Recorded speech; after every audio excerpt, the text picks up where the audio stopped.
Alright, so I'm going to do my second book review, and this is April Wahlin's Pandora Syndrome. Creatures of the night, what beautiful music they make. Well, that sounds terrible. Dracula. And as you can tell, there's a vampire theme in this book. So I read previously 13 Offerings, and they were 13 separate short stories that intertwined together, and it was very fun and a lot of adventure. And this book was a trip. Not what I expected. So when you go into a vampire book, you think of all the classic stuff like Dracula and how disgusting and horrible the monsters are.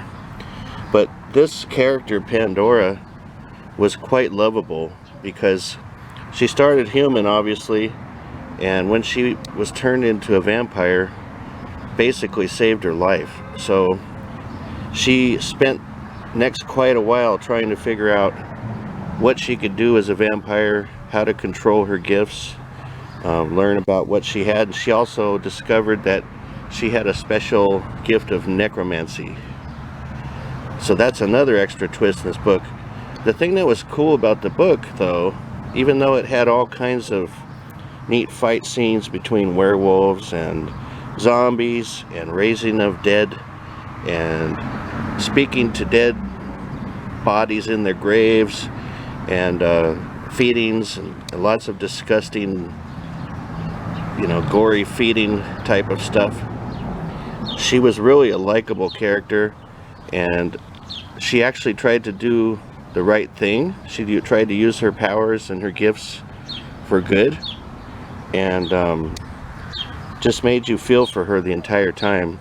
She expressed a lot of human emotions, regret, not being sure of herself, feeling inferior, things of that sort.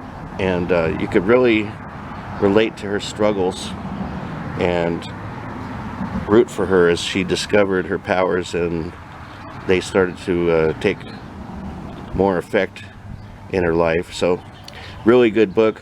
It took me 10 days to finish. It's 417 pages, if I remember correctly, and a lot different than 13 Offerings. So very talented author, and can change her styles up depending on what she's writing about. So pick up this book and 13 Offerings. Read them both. Great books.